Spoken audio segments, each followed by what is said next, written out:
Hi, I'm Nancy Blotner. At Caldwell University, we believe that all citizens should be informed about the important issues that affect their daily lives.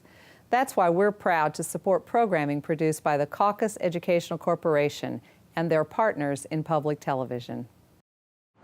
This special edition of One-on-One with Steve Adubato is brought to you from the Tisch WNET studios at Lincoln Center. Funding has been provided by ENGLEWOOD Hospital and Medical Center, Caldwell University, TD Bank, QualCare Inc., a managed care company administering health plans that care about your health care. KESSLER Foundation, changing the lives of people with disabilities. The Northward Center. And by the New Jersey Office of the Insurance Fraud Prosecutor. Insurance fraud costs New Jersey families $1,300 a year. Promotional support provided by NJ Biz, all business, all New Jersey. And by New Jersey Monthly, the magazine of the Garden State, available at newsstands. This is One-on-One. I'm an equal American just like you are. The jobs of tomorrow are not the jobs of yesterday. Look at this. You got this? Here it is, man. Look at that. Life without dance is boring. When you first heard that they were doing Charlie Rose and Gayle King, didn't you go, what? Do you enjoy talking politics? No.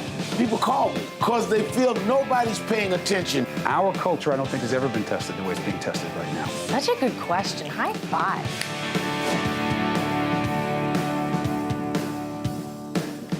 Hi, I'm Steve Adubato. Welcome to the Tisch WNET studio here in the heart of Lincoln Center. It is my honor and pleasure to welcome my friend, Cornell Belcher. He is former Obama Pollster. You're so much more than that. Also the author of A Black Man in the White House. How you doing? I'm doing well. I'm honored to be on your show. I really am. I appreciate it. It's great to have you.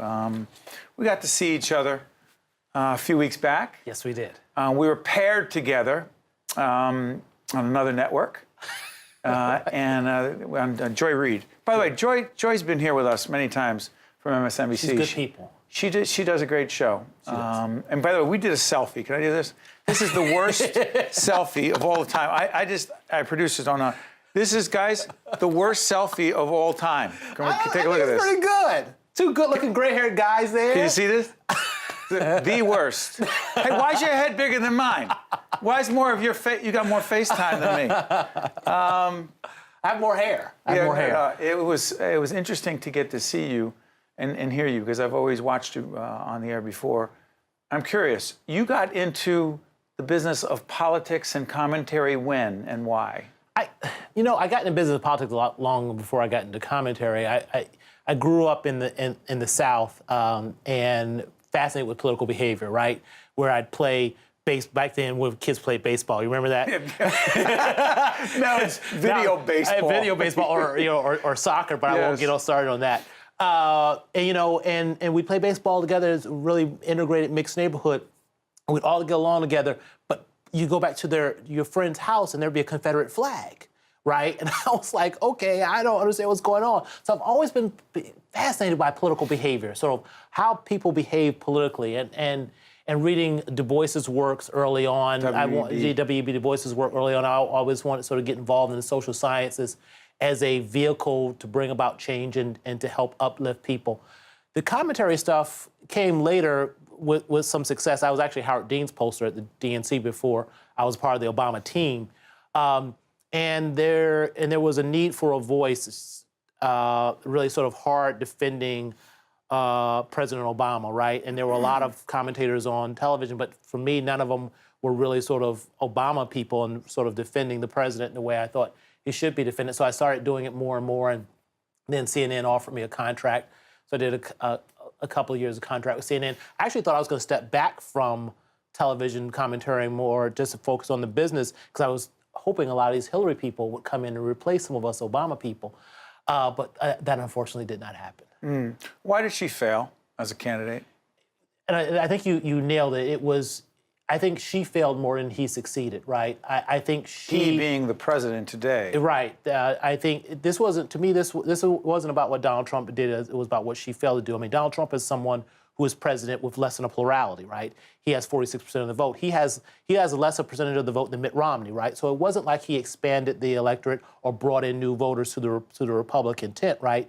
In fact, he got less of a percentage of the vote that Mitt Romney did overall, she failed to hold tightly the Obama coalition. And let's understand what that was. That was back-to-back majorities, right? For the first time in a long, long time, Democrats won back-to-back majorities here in this country. And one of the first conversations we had with then Senator Obama was this idea of building a movement, and we had to expand the electorate, had to change the face of the electorate. We had to bring in new voters to this process and make the electorate look a lot more like the changing face of the electorate, the diverse population of Americans. 11% of our electorate in 2008 were new voters. They were disproportionately young voters, right?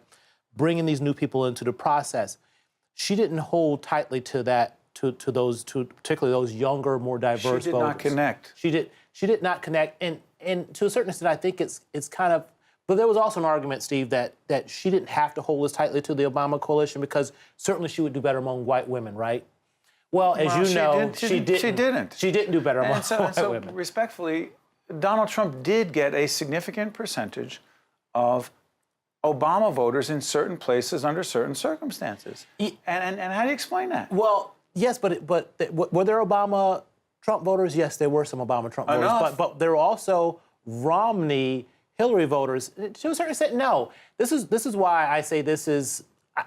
I push back on that because if you look at his percentage in these states, it wasn't like he blew through Mitt Romney's percentage, but it was enough. Did he win more blue-collar, older white voters? Yes. But at the same time, he didn't do as well with younger college-educated white voters as Mitt Romney did. So in the aggregate, it was kind of a wash. Let me ask you this. Today, past the election, we're in the spring, moving on to 2017. What's your greatest concern about President Trump as a leader of this country today? And this is what I talk about in the book. I think we're at a crisis, a real pivotal moment in this country, right? You know, you know political history well. George Wallace couldn't have run the Republican nomination, right? Pat Buchanan actually couldn't win the Republican nomination. But because of what I would argue the election of Barack Obama and sort of this cataclysmic moment where people did feel as though they're losing their country, we had then, you know, you can't elect a Donald Trump, right? Someone who... In reaction to Obama's presidency? In reaction to the changes that are happening in the country, right? In my book, I talk about this. You know, this is for the first time in our history where, you know, President Obama didn't make some great breakthrough in racial voting patterns. He got the same 43% of the white vote that John Kerry got in losing, but he won a majority because of the changing demographics in this country, and he realized that. For the first time, and in 2012, you can just get 39% of the white vote and win a back-to-back majority. So the changing demographics of this country are really becoming front and center. The wolf's at the door, and you see this cry of people saying, "We're losing our country. We have to take back our country." Right? Do you understand that? I do understand that because we are a changing country, right? And, you know, in the next decade and a half, we're going to be close to a plurality minority, right? And some of the battleground states, even before that, like I think this stat the other day I saw, a majority of the elementary school age kids in Georgia right now are children of color, right? So demographic changes are real, and what I would argue, Steve, is we've been kicking this can down the road for a long time, right? Du Bois said the problem of the 20th century is the problem of the color line. We can't kick this can down the road anymore because as we grow more racially diverse, you see racial aversion on the rise. And we're not going to become whiter. So we have to solve for this. We have to figure out how become the big we. When you say solve it. We have to solve for historical original sin of this country. So you're talking about slavery.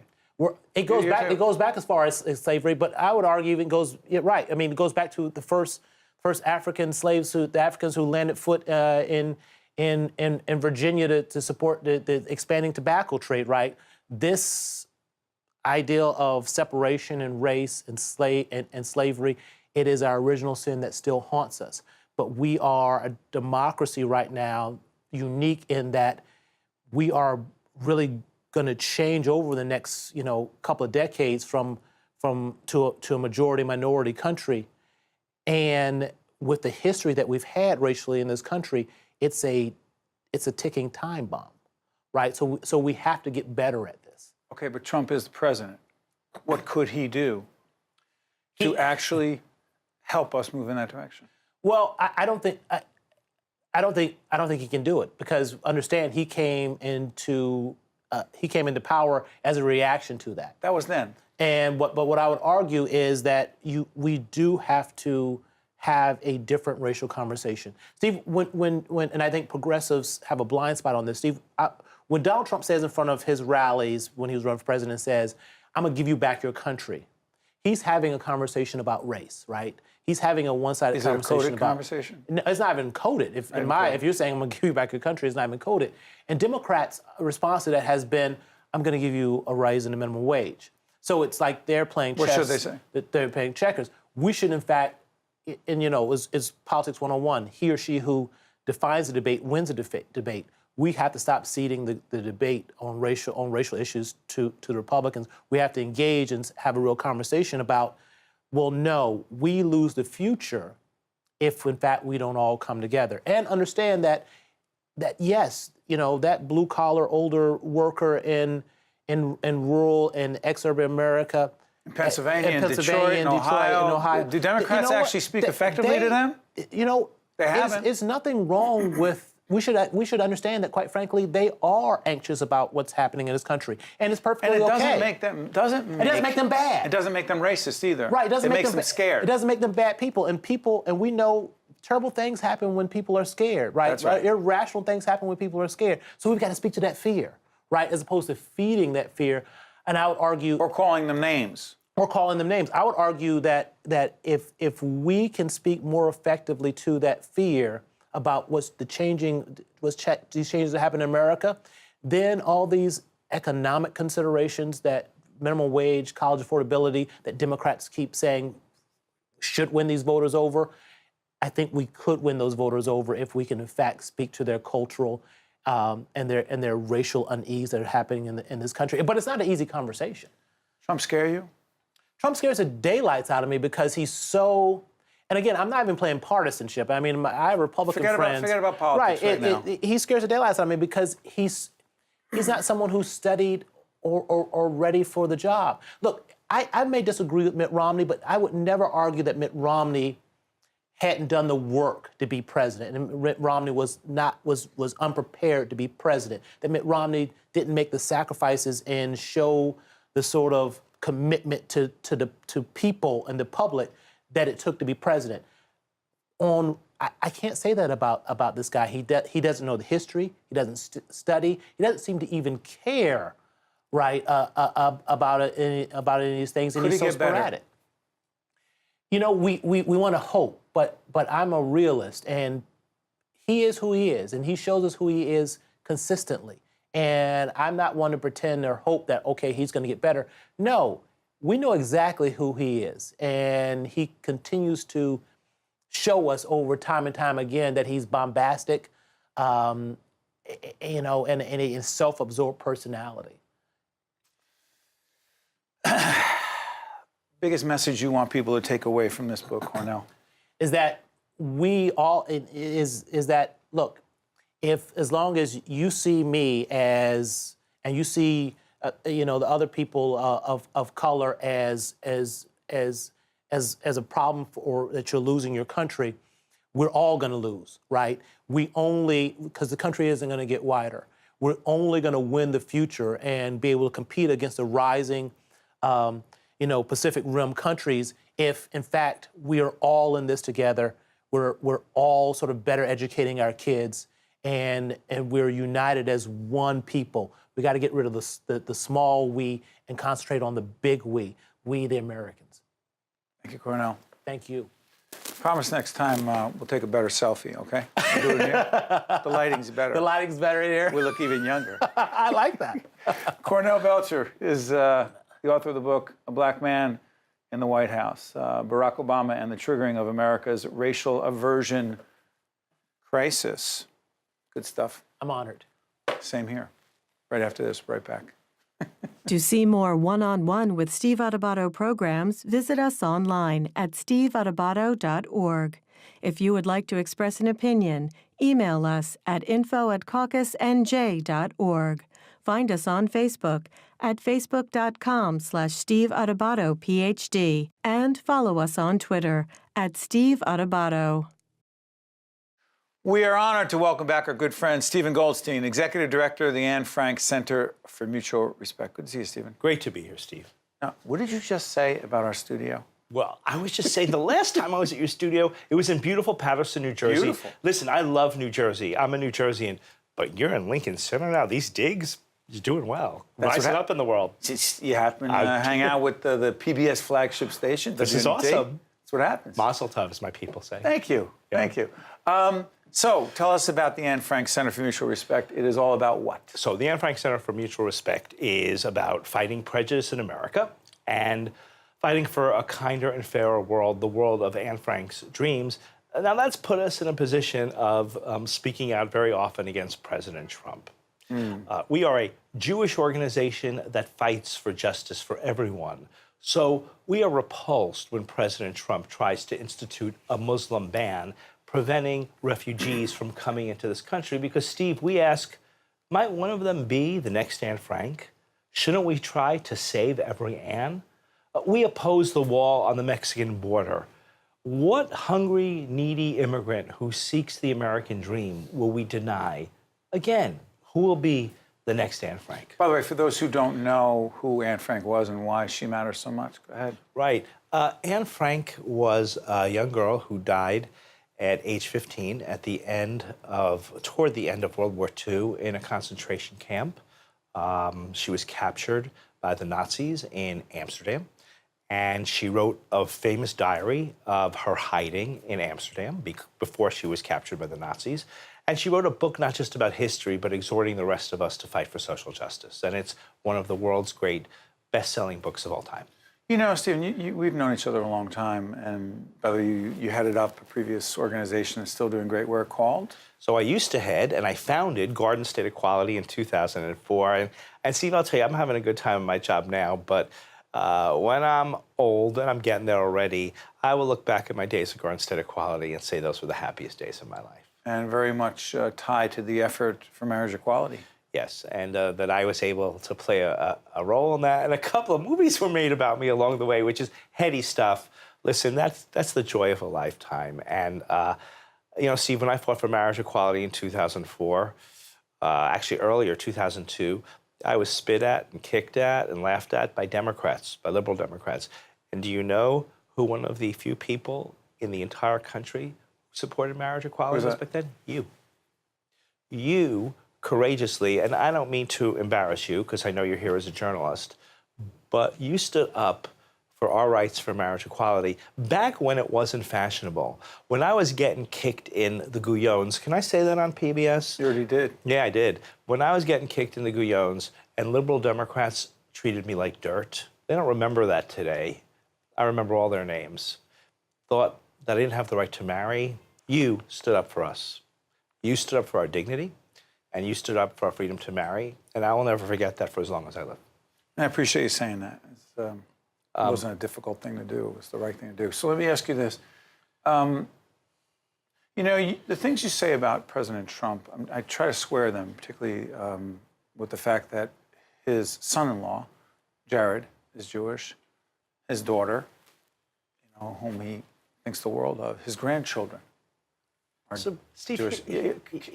Square that for us. Yes, here's what offends me about that. Yeah. I see President Trump trotting out his son-in-law, his daughter, his grandchildren because they're Jewish. Here's my response to that. Yeah. They're not mere talking points for him to trot out.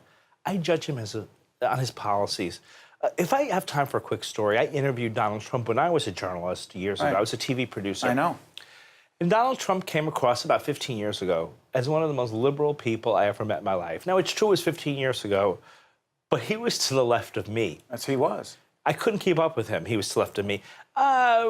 Meaning way to the left of every social issue. He was not to the left of me on economic issues, but he was what I would call sort of a Bill Clinton centrist Democrat, or maybe an establishment Republican.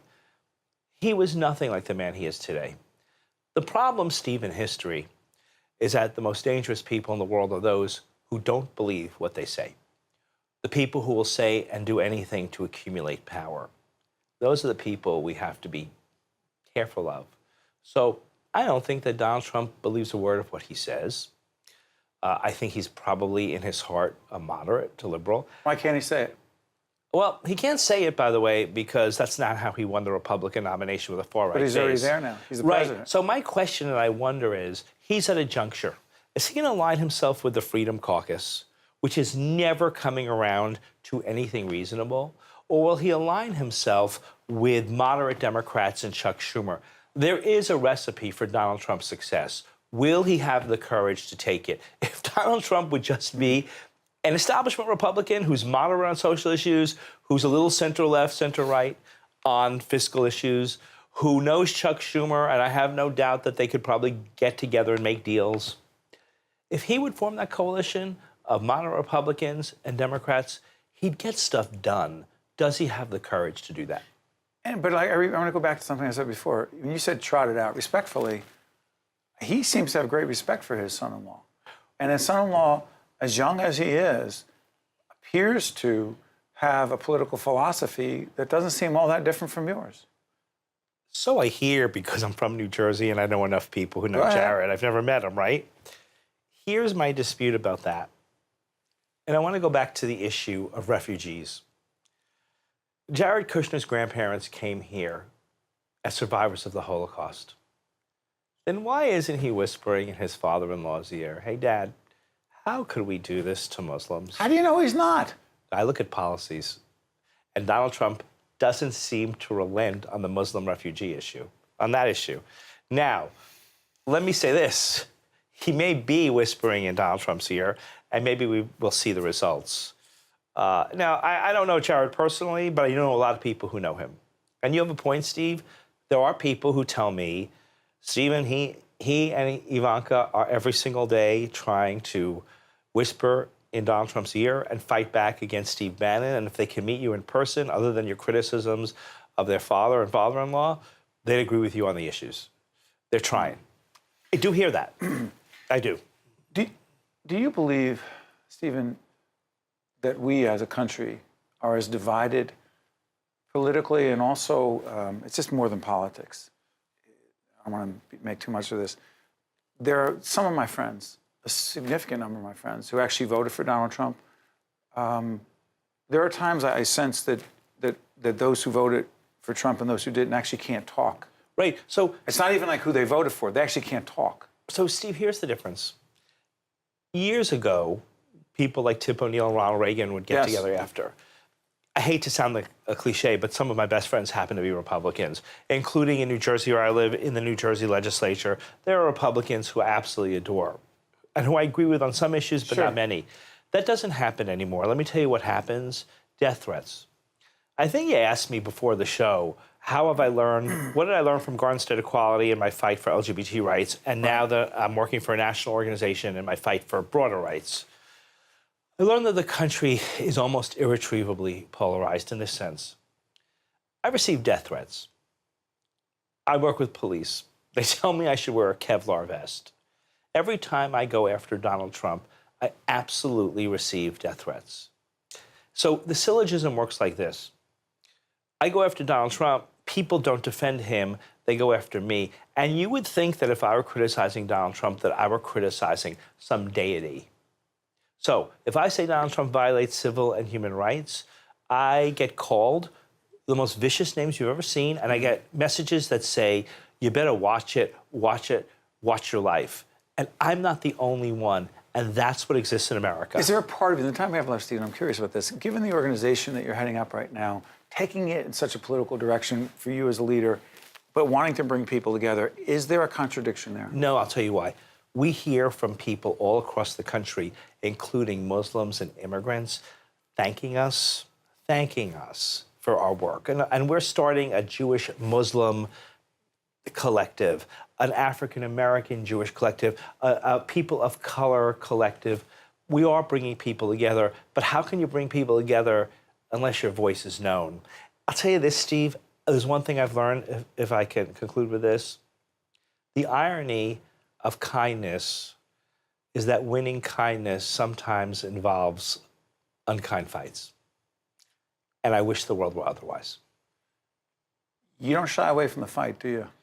I don't, but here's the dirty little secret. A few seconds, go ahead. It's about resilience. It's not that I don't cry when I'm attacked, but I wake up every single morning saying it's a new day, there's a new battle to be won. It's my responsibility to try to change the world today.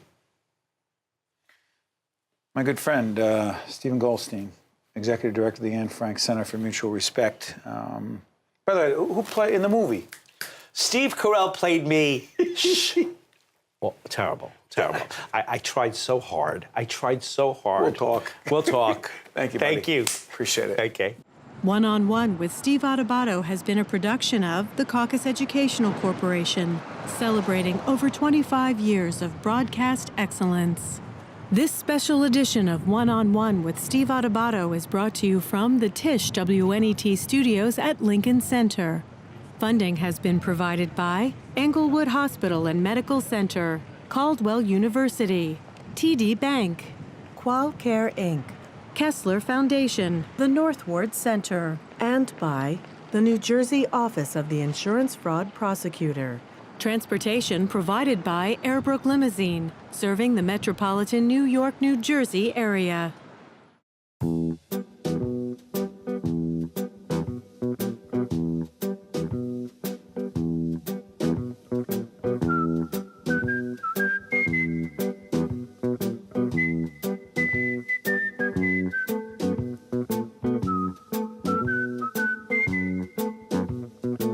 Think this is absurd?